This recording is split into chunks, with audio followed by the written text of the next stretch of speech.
Yes friends, so welcome. तो आज हम लोग यहाँ पे डिस्कस करने जा रहे हैं जैन 25, जो कि आज जो पेपर हुआ था वो पेपर कैसा आया था, क्या आया था, इसके बारे में मैं आपको यहाँ पे बताने जा रहा हूँ। लेकिन इससे पहले कि मैं शुरू करूँ, कुछ डिस्क्लेमर। अगर आप लोग अभी जैन का एग्जाम दे रहे हो तो लेट मी टेल यू, मैं यहाँ पे आंसर कीज आपको नहीं बताने जा रहा हूँ। ठीक है, I won't be telling you the answer keys, क्योंकि I am strictly against it. अगर मैंने अभी आपको आंसर कीज बता दिया तो आप लोग स्ट्रिक्टली वही सोचने लग जाओगे कि सर मेरा सही आया, गलत आया, सर कितने मिलेंगे। डोंट थिंक अबाउट इट बेटा, प्लीज रिक्वेस्ट कर रहा हूं। अभी आप लोग सिर्फ और सिर्फ लॉ के बारे में फोकस करो।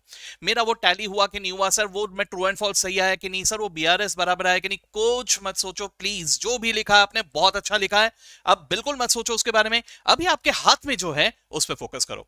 So just focus on law, that's it. Okay, तो जान वाले कोई भी बच्चे अभी इस वीडियो को अगर देख रहे हो, प्लीज मैं आपसे रिक्वेस्ट कर रहा हूं अभी के अभी आप लीव कर दीजिए और लॉ में फोकस कीजिए।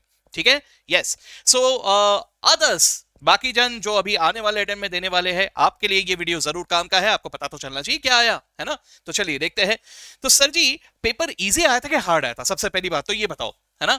मैं कहूंगा ना तो इजी आया था ना ही हार्ड आया था, मैं कहूंगा कि एवरेज आया था सर। ठीक है, कहने का मतलब लेंदी साइड में जरूर था। हालांकि वो भी डिपेंड करता है जिन लोगों ने राइटिंग में सफिशिएंट प्रैक्टिस करके गए हो। जैसे मुझे काफी सारे मेरे स्टूडेंट्स के मैसेजेस और कॉल्स जो आए हैं, ऐसा भी मेरे पास मैसेजेस और कॉल आए हैं कि 15 मिनट पहले ही उनका पेपर कंप्लीट हुआ है।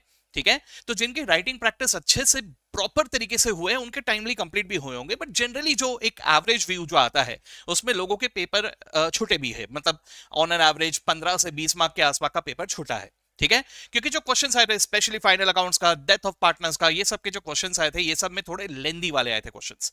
ठीक है, ओके। सर थियरी आया था? हाँ जी, थियरी तो आएगा ही, पहले ही कहा था। ठीक है, चलिए तो अभी जल्दी से हम लोग डिस्कस कर लेते हैं कि क्या क्या आया, एग्जैक्टली क्या कैसा आया। ठीक है, तो मैं आपको सीक्वेंस में बताते हुए चलता हूं। जैसे अगर मैं यहां पर सबसे पहले बताऊं, सबसे ज्यादा मार्क्स के क्वेश्चन किसमें से आए थे, तो सबसे ज्यादा प्रेडिक्टेड कंपनी अकाउंट्स के ऊपर से सबसे ज्यादा क्वेश्चन आए थे। 22 मार्क के क्वेश्चन कंपनी अकाउंट्स के ऊपर से पूछे गए थे।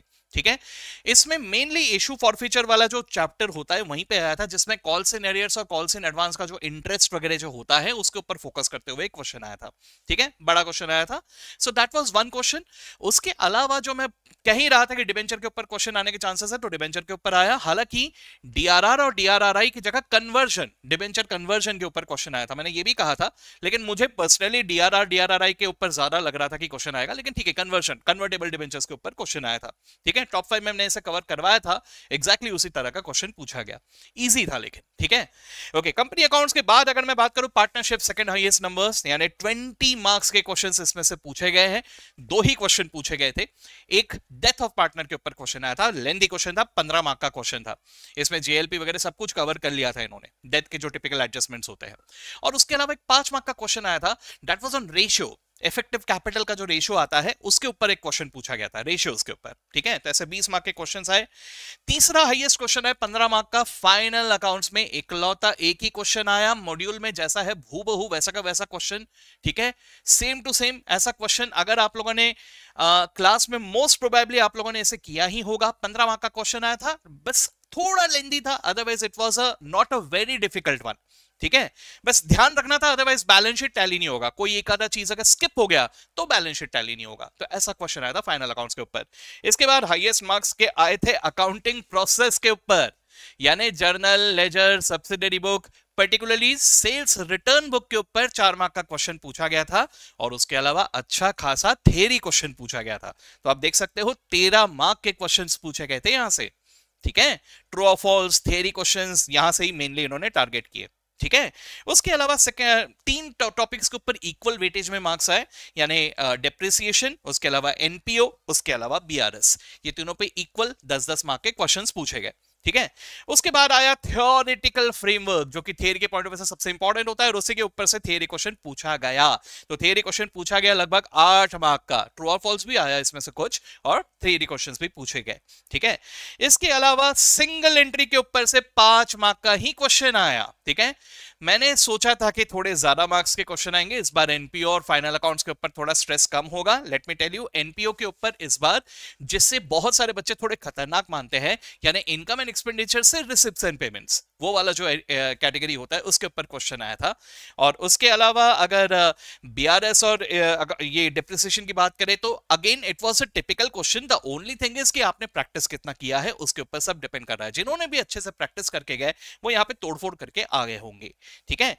ओके, सिंगल एंट्री के ऊपर से 5 मार्क का क्वेश्चन था। मतलब मैं कहूंगा कि जून 24 के आरटीपी में ऐसा ही सिमिलर एक क्वेश्चन था, हूबहू वैसा का वैसा ही एक क्वेश्चन इन्होंने पूछ लिया। तो जो मैं आपको कहना चाह रहा हूं वो यही है कि जो आरटीपी होता है, जो प्रेजेंट वाला आरटीपी नहीं, not just a present one, the past वाले जो आरटीपी होते हैं उस पे भी इक्वल ध्यान देना हमारे लिए बहुत जरूरी होता है, क्योंकि उसके ऊपर सभी क्वेश्चन बिल्कुल आते हैं, ठीक है। इसके अलावा अगर मैं इन्वेंट्री की बात करूं तो आप जैसा कह देख रहे हो वो 2/5 नहीं है, 2 मार्क का एक ट्रू और फॉल्स क्वेश्चन आया था और 5 मार्क का ऑप्शन में क्वेश्चन आया था, जैसा कि मैंने प्रेडिक्ट किया था मेरे टॉप 5 क्वेश्चंस में और ये सब में मैंने जैसा प्रेडिक्ट किया था। फीफो मेथड और वेटेड एवरेज इसके ऊपर क्वेश्चन पूछा गया, ठीक है। मैंने पहले ही मुझे लगा था कि reconciliation inventory taking inventory reconciliation के ऊपर क्वेश्चन नहीं आएगा, तो वही हुआ, ठीक है। इसके अलावा बिल्स ऑफ एक्सचेंज के ऊपर 5 मार्क का अगेन ऑप्शनल, ठीक है, ऑप्शनल क्वेश्चन आया था। मतलब वो इन्वेंटरी और बिल्स ऑफ एक्सचेंज में ऑप्शन दिया हुआ था, ठीक है। और द शॉकिंग बात इज रेक्टिफिकेशन ऑफ एरर्स के ऊपर कोई क्वेश्चन नहीं आया, 0, ठीक है। तो दोस्तों इससे एक चीज तो क्लियर हो जाता है कि आने वाले मई जून या सितंबर एग्जामिनेशन में हमारे लिए rectification of errors is one of the very important chapters, है कि नहीं।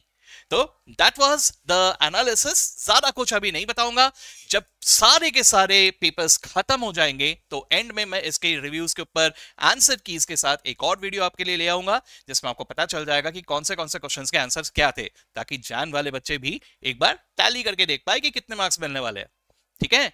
तो दोस्तों that was from my side, signing off now and all the best to all of you जो भी अभी जान एग्जाम दे रहे हो, जिनको मैंने पहले ही कहा था कि अभी वीडियो मत देखना फिर भी देख रहे हो, बदमाश हो, ठीक है।